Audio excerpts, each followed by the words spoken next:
we celebrate the feast of Epiphany.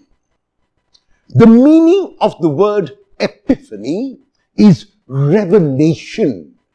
The Greek word phino means to show or to reveal, and Epiphany means the day on which Jesus was revealed to the world as represented by the wise men or the kings who come to do him homage.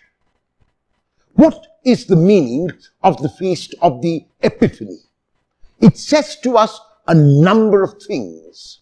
First, it says that the Lord who is born is not a parochial Lord.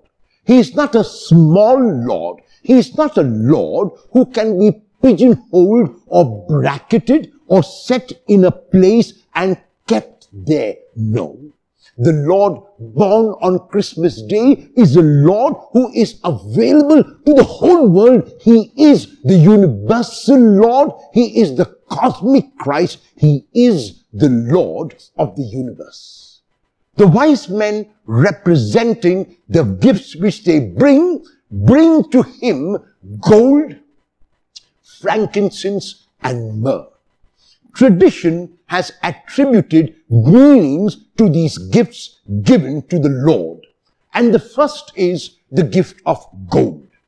Gold is used to symbolize royalty.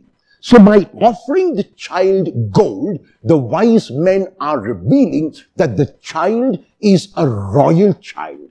Even though Jesus did not cling to that royalty of his, did not cling to that equality with God, Philippians chapter 2 verses 5 to 11 says very emphatically that even though he was in the form of God, he did not cling to equality with God as something to be grasped, but emptied himself, taking the form of a slave and becoming, even as all of us are, he became humbler to accepting death on a cross. So this royalty which is suggested is a different kind of royalty because our Lord redefines the meaning of kingship. Usually, kingship is taken to mean authority. Kingship is taken to mean domination. Kingship is taken to mean that people must do obeisance to the king. In the case of this king, however, authority means service. There is no domination whatever, only love. And it is this king who does obeisance to all his subjects when he spreads his hands on the cross. So even though this gift of gold is offered to the Lord to symbolize his own royalty, what is most important to understand is that Jesus redefines the meaning of royalty. Now, in case you want to adore the king, in case you want to venerate the king, in case you want to be with the king, then you must follow him in his way, where authority will mean service, where wanting to be first will mean being last. And as Jesus says in the Gospel of Mark, chapter 10, verse 45, the Son of Man has come not to be served, but to serve. And so, even through this gift of gold, which is offered to symbolize royalty, it is offered to symbolize a different kind of royalty, which the Lord defines to mean that as King, as Lord, he will serve. The second gift which is offered is frankincense. And frankincense symbolizes the priestly nature of the Lord. The Lord, as the letter to the Hebrews tells us, is indeed the eternal high priest.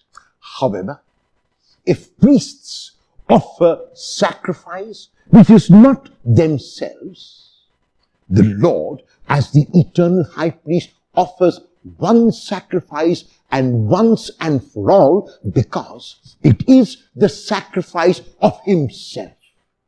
And so, this priest does not need to offer sacrifice again and again and again like we priests need to do, because he has offered the ultimate sacrifice. He has offered the permanent sacrifice. He has offered the once for all sacrifice when he offered himself to the Father and to the whole world. So that when he was hung on the cross, the title on the cross was in 3 languages: in Hebrew, in Latin, and in Greek. Hebrew symbolized the colloquial language, the spoken language in the place where Jesus was. Latin symbolized the state language, the language in which official documents were written and communicated. And Greek, the language of trade and commerce. So when Pilate put that title on the cross of Jesus, and we are told that the title was in 3 languages, what the author John is saying, that Jesus was declared by Pilate as universal king. As king of the common people, as king of the state of Rome, and as king of trade and commerce, and of everything that we go through. In other words, Jesus is universal king, Jesus is cosmic Christ, and Jesus is the eternal high priest, as symbolized by the offering of frankincense. The third gift offered to Jesus is the gift of myrrh. The gift of myrrh stands for suffering.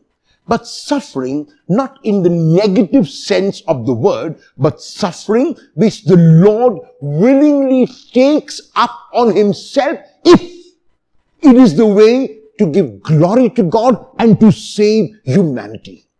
3 times in the Gospel of John, chapter 3, verse 14, chapter 8, verse 28, chapter 12, verse 32, Jesus speaks of this suffering in quite a different way. In chapter 3, verse 14, he says that just as Moses lifted up the bronze serpent in the wilderness, so must the Son of Man be lifted up, that anyone and everyone who believes in him will have eternal life. In other words, in his being lifted up on the cross, he is communicating eternal life to everyone. This is the suffering. This is the salvation. So suffering and salvation. In chapter 8, verse 28 of the Gospel of John, this is what he says. And you, when you have lifted up the Son of Man, you will know that I am. In other words, even as you crucify the Lord, even as we nail the Lord to the cross, he reveals himself as God. He reveals himself as Emmanuel. He reveals himself as a God who is with us, as a God who is for us, as a God who is in us. And in chapter 12, verse 32, Jesus says this, and I, when I am lifted up, will draw all people to myself. In other words, he is not a God who will condemn us because we have crucified him. He is not a God who will condemn us because we have nailed him. He is a God who, even as we crucify him, will draw us to himself, because his love knows no bounds. Because his love is unconditional, with no strings attached. Because his love is eternal.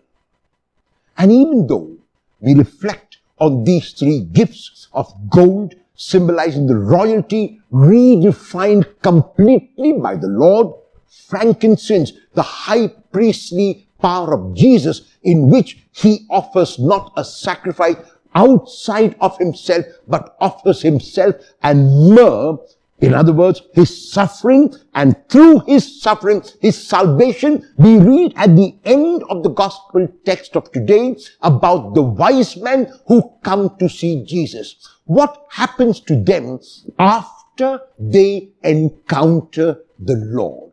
After they encounter the Lord, they are not the same, because the text ends by telling us they went back to their own country by a different way, not the way they came. What does this mean for us? What did it mean for them? For them, it meant that they had seen this Lord. They had come to see a king, but they saw more than a king. They had come to do homage to a king on whom they thought was an earthly king, but they encountered the heavenly king, the Lord of the universe. And so after their encounter with this king, their whole life was transformed. They realized they could not go back the same way. They could not be the same persons they were. So when Matthew tells us that they went back to their own country by a different way, what Matthew is saying in effect is that they became a new creation. They became transformed persons. They were not the same only because they had encountered the Lord. We are privileged to encounter the Lord every day at the Eucharist. How much more transformed must we be?